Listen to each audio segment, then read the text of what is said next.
Appreciate that. Good to see everybody tonight. As always, appreciate your presence and hope our discussion as we get into Acts 26. We got into Acts 26 2 weeks ago and then had our singing last Sunday. So we'll review just briefly. We got the first 7 or 8 verses that we talked about 2 weeks ago. So y'all feel free, as always, to participate as you will and make your comments, ask questions as we go along, and your comments are always welcome. And don't feel that you're interrupting. Just feel free to jump in anytime that you got something to add to our discussion. Paul is coming to the end of the various trials that he underwent, starting back in Acts 21, where he is defending himself. He was arrested in Jerusalem, defended himself before the mob. Then he had to defend himself before the Sanhedrin. After that, he went before Felix, had to defend himself before Felix. Then he had to defend himself before Festus. And now he is going in front of King Agrippa, who had come to Caesarea. The first couple of those were in Jerusalem. And then he was transferred to Caesarea. The Jews wanted Festus actually to take him back to Jerusalem for trial, but that was never their intent. Their intent was to kill him on the way. But Festus said no, he was going to hear his case in Caesarea, which he did in Acts 25, back in 24. We find him before Felix, and you remember when he reasoned with Felix about righteousness, temperance, the judgment to come. Felix trembled. What a powerful lesson that must have been. And as we made mention of it at that time, it'd been nice to have a script of that about what he actually said about those 3 subjects. But it was such a powerful thing that Felix trembled. And then after that, he had appealed to Caesar. He went before Festus, and then, of course, nothing was resolved with the situation with Festus. Agrippa evidently comes to Caesarea to congratulate Festus, who had taken Felix's place. He had just been in the governorship a very short period of time, and Agrippa evidently was coming, we think, to probably congratulate him in his new position and so forth and so on. And so Festus brings this information that he had on Paul before Agrippa. Agrippa, of course, said, I'd like to hear him myself. So he did. He said, well, tomorrow you're going to hear him and so forth. So we get to chapter 26, and so now he goes before Agrippa. If you go all the way back to when he was actually arrested, I don't want to recap all of that, but the 3 or 4 things, let me find it real quick so I can tell you exactly. Let me back up just a minute. You remember he was accused of sedition, of course. He was accused of starting a new religion, going against the law of Moses, going against Moses himself. So all of these things were brought forward, none of which they could prove. He was accused of polluting the temple. They thought that he had brought Trophimus, a Greek, into the temple. But all of this really was a pretext for what the whole thing was, and that had to do with Paul preaching the resurrection of Jesus Christ and the resurrection of others later on from the dead, including us and all those down the road, which, of course, the Sadducees did not believe in. The Pharisees did, but the Sadducees did not. And so that's basically what he is on trial for. But he's going to go back to show that none of these things were true. And that's basically what he's done when he went before the mob, when he went before the Sanhedrin. It's just a repetition of the same thing before Felix, before Festus, and all those rulers. And now he's before Agrippa with the same situation. So when he appears before him there in the first 8 verses there in Acts 26, he said that he's happy that he can appear before somebody that can give him a fair hearing, that knows all of the things about the Jews and about the Jewish religion, because now he's going to have somebody that actually knows what he's been teaching, and what he's been teaching is in line with what Moses and the prophet said would come. So that's kind of where we are in the discussion.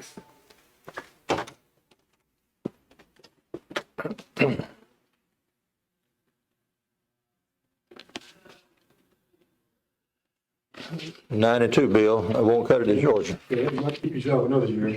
Oh, let's see. SIBO. Georgia and Alabama, they'll be losing season, would it? 9 and 2.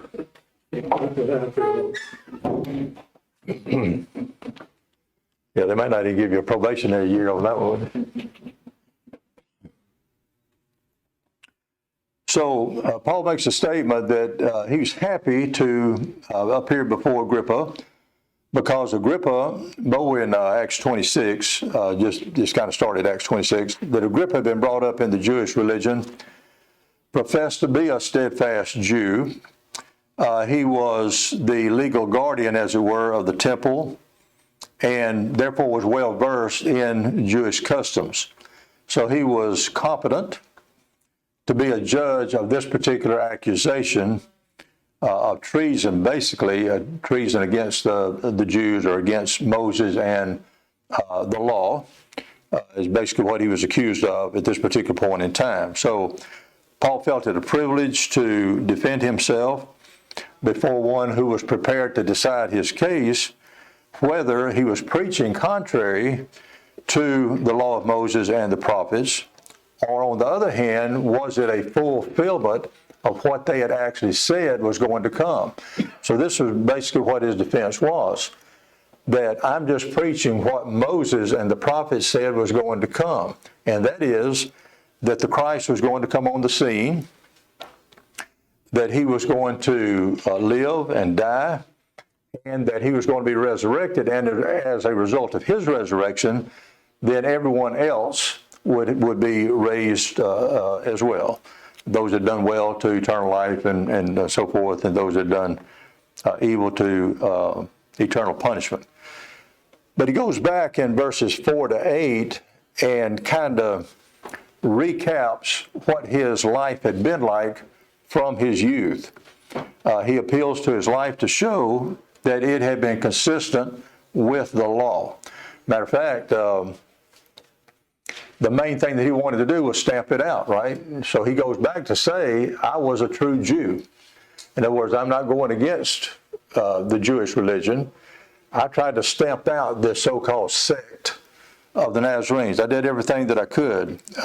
So this was inconsistent. This was consistent with the law. The Jews knew that he had been educated. We mentioned Gamaliel. At the feet of Gamaliel, and he lived a Pharisee, so he goes back and recounts some of that, which was the strictest of the Jewish sects. So it was not because of a departure from the faith of his fathers that he was accused, but what he said, he was accused for the hope of the promise made of God unto the fathers. So this was the essence of the accusation against him, and that promise, as we mentioned, had to do with the fact that Christ was going to come on the scene, that this was the glorious promise, as it were, running through all the Jewish scriptures, that the Messiah should come, and then we could go back, and we mentioned this, I think, 2 weeks ago. You go back to Genesis 22, Genesis 49, when the promise was made to Abraham, later made to Isaac, later made to Jacob, and so forth. Moses spoke about it in Deuteronomy 18. Isaiah spoke about it in Isaiah 9. So he's just saying that the law and the prophets foretold all of these things that I've been preaching about, the hope of Israel. So Paul not only believed in Moses and the prophets, but he believed that the promise that God made to them was fulfilled. He uses the expression unto which promise, and that promise was the hope of Israel. And then he talked about the 12 tribes and so forth, and he mentions that along with what James did in James chapter 1 and verse 1. It speaks of the 12 tribes, and they had the same hope that Paul had at this particular point in time. So he asked the question, why should it be thought incredible with you? In other words, the hope of Israel. Here's a man that should know. Why would it be incredible to you? Because you know all of this. As a matter of fact, when he gets toward the end, he said, do you believe the prophets? I know that you believe. No, he didn't give him a chance to answer the question. Do you believe the prophets? He knew that he did. He didn't give him a second or two to answer the question. But he begins the dialogue here. Why should it be thought incredible to you that God would raise the dead and so forth, that this was the hope of Israel, that it involved the resurrection of Christ, and this is what Moses and the prophets taught, and that his countrymen accepted Moses and the prophets, but they denied the resurrection as a thing incredible. But it was for the hope's sake of a risen Savior that he was called in question. So this was all these other things were ancillary, as it were, even though they brought these charges against him about, well, he brought a Greek into the temple and he's trying to overthrow Caesar, he's trying to overthrow the Jewish religion and so forth. The meat of the coconut was, as he said, for the hope of Israel, I'm called in question. This is the reason I'm being questioned. And so then he goes into the dialogue about that he thought he was doing right when he was persecuting this sect, the religious order that Christ said would come, and that it did come. So then in verses 9 to 11, he says, in order to show his zeal for Judaism, in other words, now he goes back, he's going back now in the verses 4 to 8 and talks about his lineage and how that they knew all of this, that they knew what he was all about. And now he takes it up a notch to say, in order to show his zeal for Judaism, he describes his course as a persecutor. He was thoroughly conscientious in opposing Christ. And if you want to go back to the thing about his persecution, we can go all the way back to Acts 7:58. You remember when he was standing there holding the cloak of those who stoned Stephen. So all the way back to that point and then he recounts it in Acts 9:1 and 2, or it's recounted in Acts 9:1 and 2. Also in Acts 22 and 4, when he's given another description of what his life was like as a persecutor. And he mentioned this in other places too, in some of the letters that he wrote.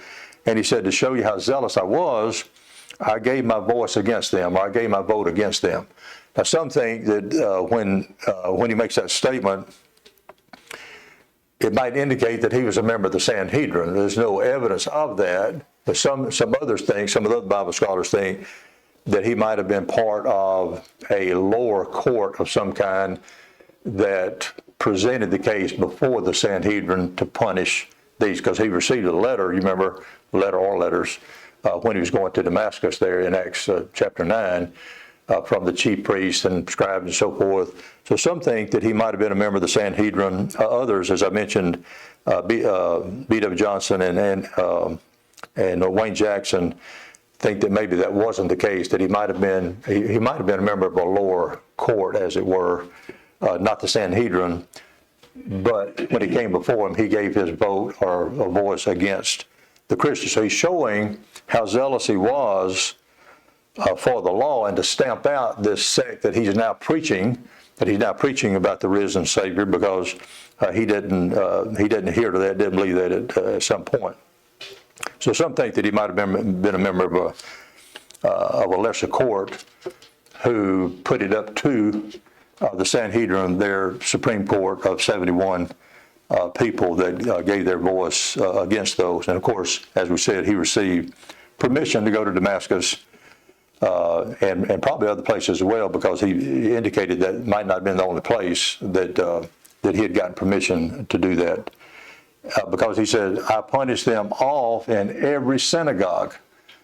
So it kind of indicates that it might have not been just in Damascus, but there was a situation where and one of the revisions say all the synagogues. And this involves scourging. It involved compelling them to blaspheme, to terrifying them into denying Jesus, and so forth. He said, even unto strange cities. So Damascus wasn't the only one, evidently, that was the case. Matter of fact, he later on talked about it and how horrible he was and doing all this, to the point he says that I don't even deserve to be what I am. I don't deserve to be called an apostle. I don't deserve what's happened to me, but he said, I am what I am because of the grace of God, and so forth. And as a result of that, he said, I outworked them all. Tried to defend himself a little bit later on. So he was a terrible persecutor, exceedingly mad, raging, fanatical, as we might say, from his own account and his own description of what took place. And then in verses 12 to 18, y'all jump in if you will, if you have a comment. I don't want to just let it be a lecture, so y'all jump in anytime you got a thought. But in verses 12 to 18, the next section, he describes going to Damascus. So as I went to Damascus, and this is in Acts 26 now, so there's already two accounts of what happened there. One is in Acts 9, of course, when we first read about it. And then in Acts 22, the second account of it. And this is the third account of the occasion of going to Damascus. And I'm going to read something that later on that Wayne Jackson said about this, about the three accounts and how it all ties together.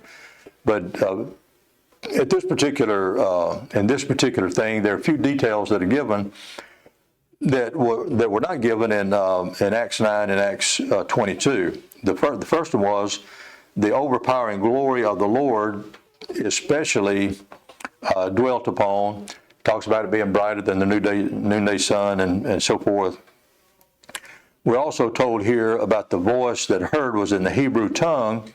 He was speaking Greek to Agrippa, according to what the commentators said, but the fact here that states that it's remarkable that he was speaking Hebrew. Now, you remember in 1 Corinthians 14, what did he say about speaking in tongues?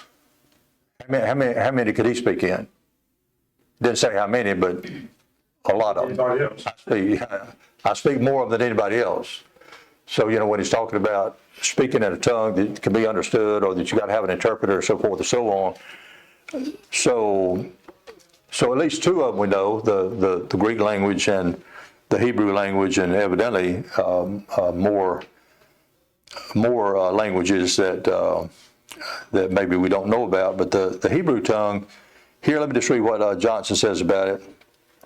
He says, the fact here, this fact that he here states is remarkable. Bingle, whoever he is, a commentator, says the Hebrew tongue, Christ's language when on earth, his language too when he spoke from heaven, it was in the Aramaic, a Hebrew dialect that the Savior taught when on earth, and it is a significant circumstance that Paul heard his voice in the same tongue to which Peter, James, and John had listened. And I suppose that he's talking about on the Mount of Transfiguration, as we call it. And he makes this other statement. He says, not only is this true, but critics hold that the Hebraisms are so prominent in the book of Revelation as to indicate that the Greek indicate that the revelations there recorded were made in Hebrew and afterward translated by John into Greek. Now, I don't know whether that's the case or not. This is one of the older commentators. He said that the mission of Paul to the Gentiles is described as being a part of the Lord's communication, and he says, I've appeared for this purpose in order that he might be a minister and a witness that it was needful that the apostle of the Gentiles should see Christ, and he goes into that a little bit, that he must be a witness that the Lord had risen and so forth, because he was chosen for this work before conversion.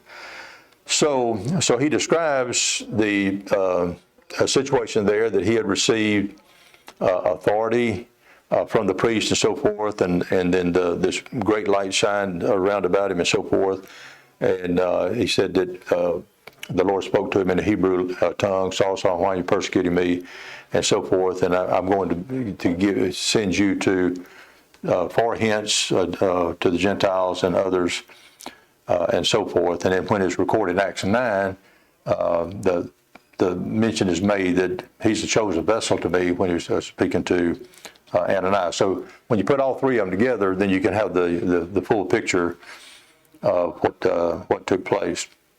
Kind of like when described when Peter cut off the right ear of the high priest. You got at least three different accounts of it, and finally we find it was Malchus, and it was his right ear, and so forth. And there were two swords there, and on and on and on. Different ones described it a little bit differently, but when you put it all together, then you have the total picture, and we find this in kind of a summation of his role in persecuting Christians there that's described in Acts 26.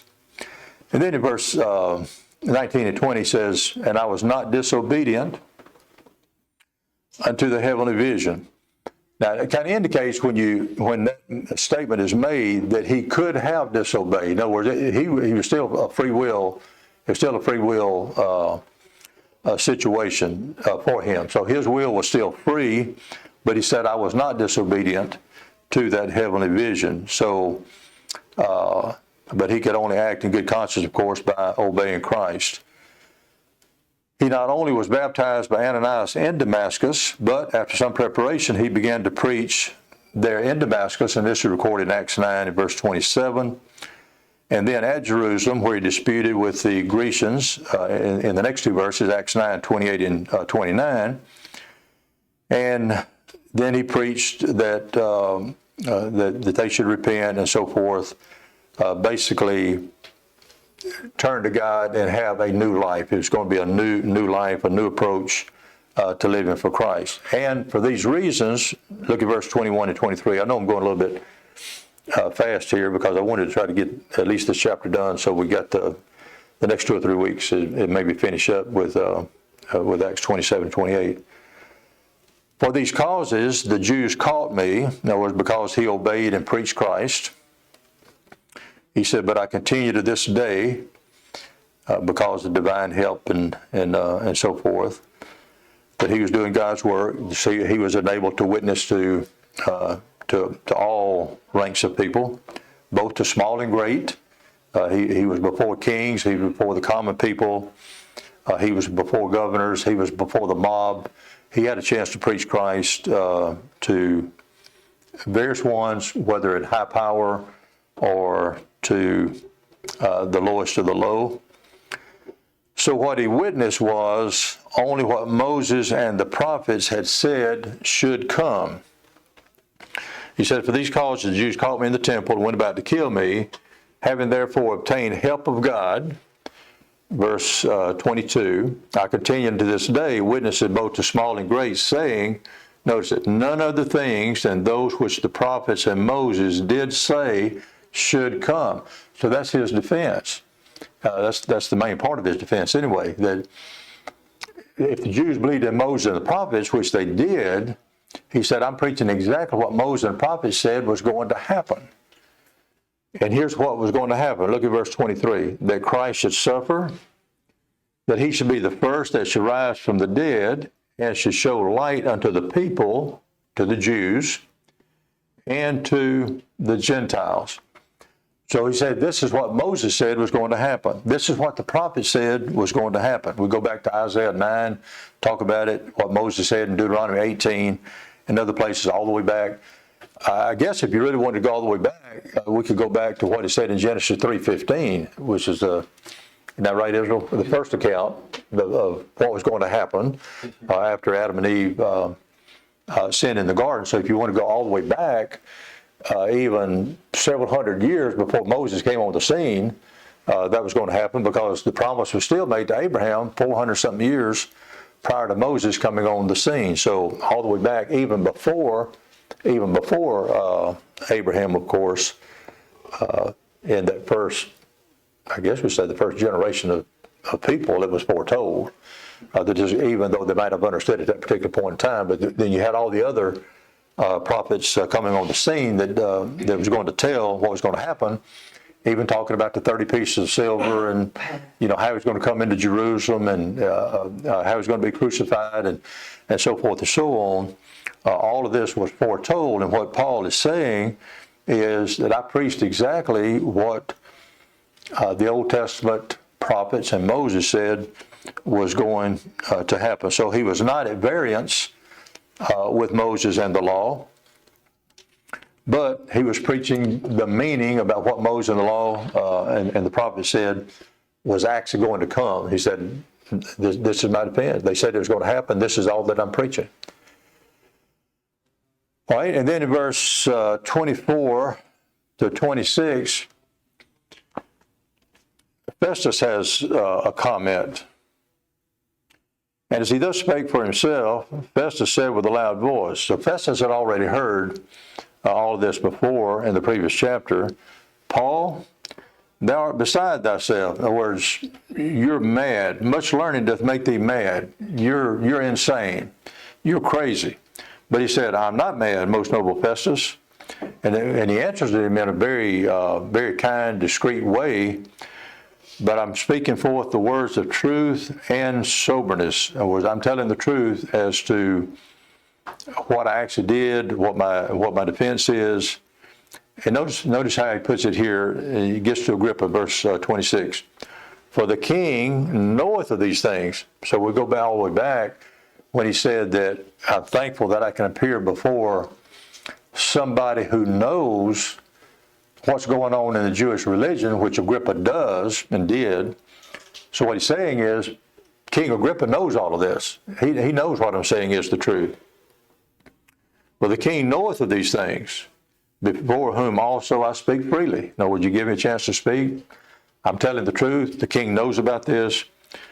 For I'm persuaded that none of these things are hidden from him, for this thing was not done in a corner. In other words, it went everywhere. It was throughout all the world. We'll go back and read about his various journeys and so forth and so on.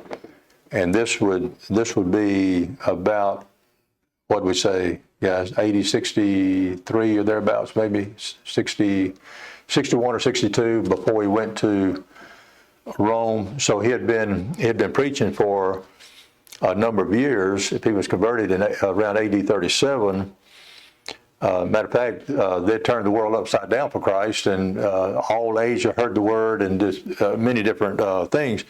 So he said, this has been broadcast throughout the world. Matter of fact, he was saying in Colossians 1 in verse 6 and Colossians 1 in, I think, 23, that everybody in the world had an opportunity to hear it. It had gone through the whole world in a period of about 30 years. So he said it wasn't in secret. Everybody knows about it. The king knows about it. And he knew this anyway, being who he was and raised in the Jewish faith, as it were. So he said, I'm not mad, most noble Festus. So this courteous answer shows the mistake of Festus, because Festus was ignorant about this. He had only been in the governorship for a short period of time. He said the king knows about all of this, the predictions of the prophets, the hope of the Messiah, the death of Jesus, the spread of the gospel. The king knows that I'm telling the truth. All right, any thoughts before we go into 27 to 30? So then he asked go ahead, Charlie. Well, I don't know back to where I found it. But the Bible talks about the Lord calling people together for reasons. In other words, let us come together and reason together. Yeah.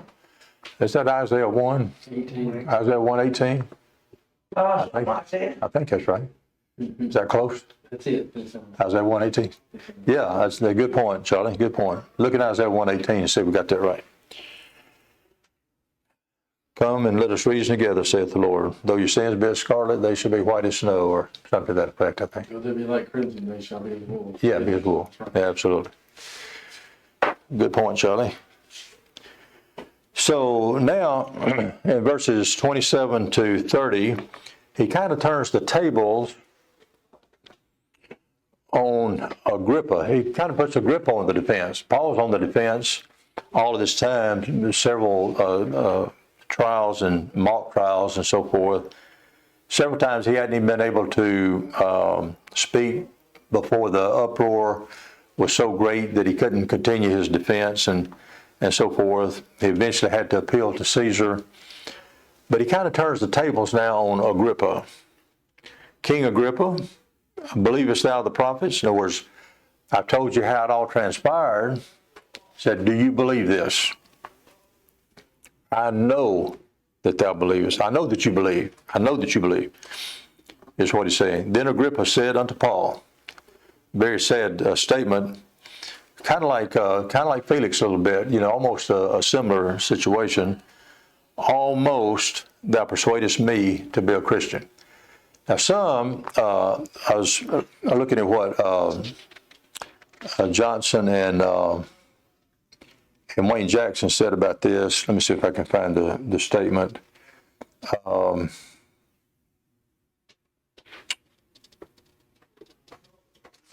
Maybe it's in Jackson. Let me see what this. Jackson says this, Agrippa's response is subject to much controversy and diversity in translation. Is the answer a question, which the NIV says, which some of us don't use the NIV, or an affirmation in the ASV? Is it uttered sincerely or sarcastically? Some expositors view it as a cynical quip. Perhaps the best way to get a grip on the meaning of Agrippa's words as reflected above is to determine how Paul viewed them. He replied, I would to God with little or much persuasion, not just you, but all those who are listening this day might become such as I am, in other words, a Christian, with the exception of these bonds. So Paul put a favorable interpretation on the king's words. And Jackson says, I find it hard to express a view that contradicts him. In other words, that it wasn't a cynical quip. It wasn't said with sarcasm. In other words, it's sincere. Almost. In other words, Paul has such a powerful message that he said, "You've almost persuaded me to be a Christian." In other words, he didn't seem to be. I've never thought of it as being mockery or just a off the hand quip. It seemed like a sincere response. Even Felix, when he said, go your way for this time, when I have a convenient season, I'll call for you. In other words, it's almost like he was almost persuaded. We have a song in a book, I'm not sure if it's still in a book or not, Israel, Almost Persuaded. We used to sing that one. Yes, sir. We used to sing it anyway. But yeah, it was a great song. Yeah, it's not in the book, No. not in the book. Yeah, so like some of the others that you mentioned the other day. So, but we used to sing that song, Almost Persuaded, and I guess it gets, it comes from this passage and all like that. So, Agrippa, Coach, go ahead, I'm sorry. it would make sense that he was sincere because of after having what Paul said to him. Yep. I mean, it would be kind of hard. I mean, I know it could have happened, but to hear a message like that, Yeah. very convincing to say and have a snide remark. Yeah. Not in this setting. Exactly. Yeah. In the crowd, but Yeah. not here. Yeah, exactly. I never would even looked at it like that until I was reading their commentaries where they said that some people thought maybe it was just, it was uttered with sarcasm or just a offhand quip that wasn't sincere and that sort of thing. If you looked at both cases of Felix and Agrippa, it seemed to be both of them seemed to be very persuaded, except they weren't ready to do it this time. And we don't know if they ever were.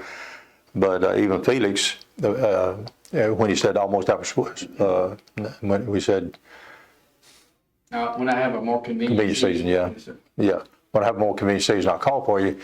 That seemed to be a very sincere response because what was his reaction? He trembled at the message.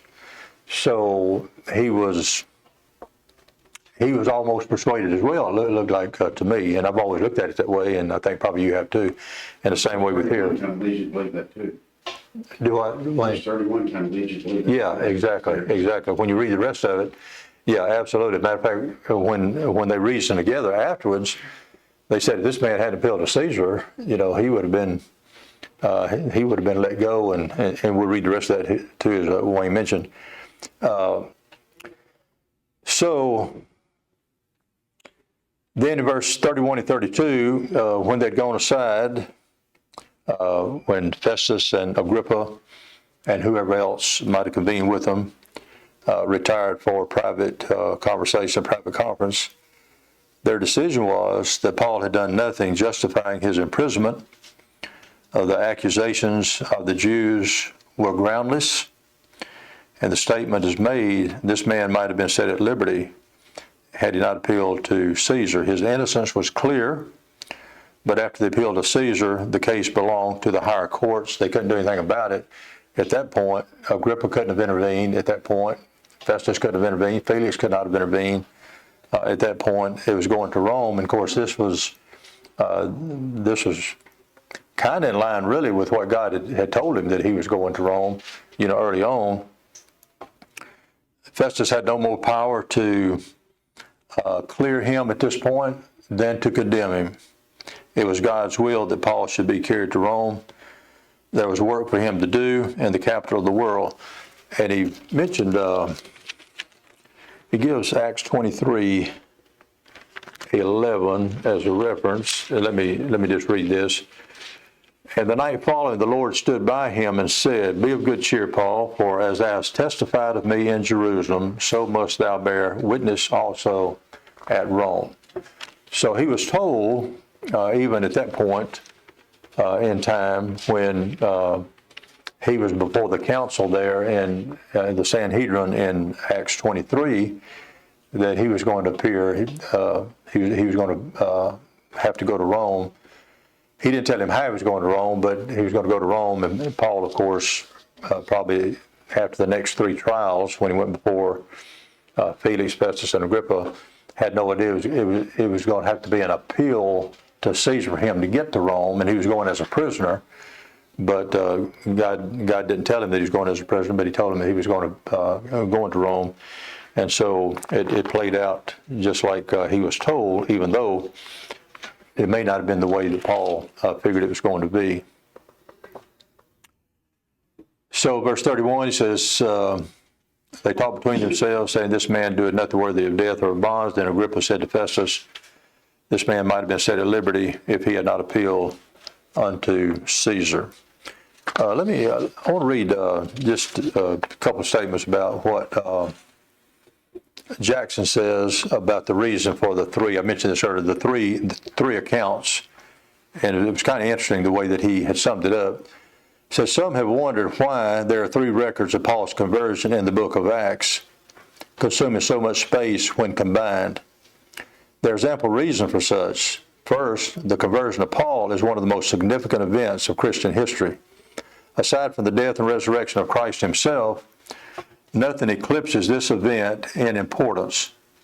Each of these three accounts, chapters 9, 22, and 26, has its own point of emphasis. Chapter 9 is Luke's historical record, based upon his investigation and his transcription under the guidance of the Spirit of God. Chapter 22 is Paul's passionate defense of his conversion to a people whom he loves almost as much as his own soul. And he talks about that in Romans 9, 1-3, about he would even be accursed himself if it saved Israel or something to that effect. And chapter 26 is a defense of his ministry before two legal authorities, both of whom acknowledged him to be innocent of all charges made against him. These three chapters are a sweet trio of crucial testimony on behalf of the integrity of Paul's ministry and ultimately the credibility of Christianity.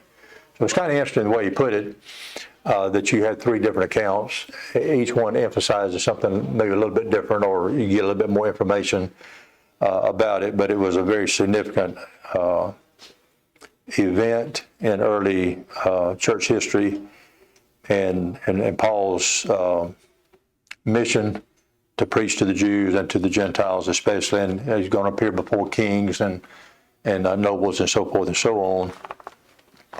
So you have the three accounts given. Any thoughts, anybody,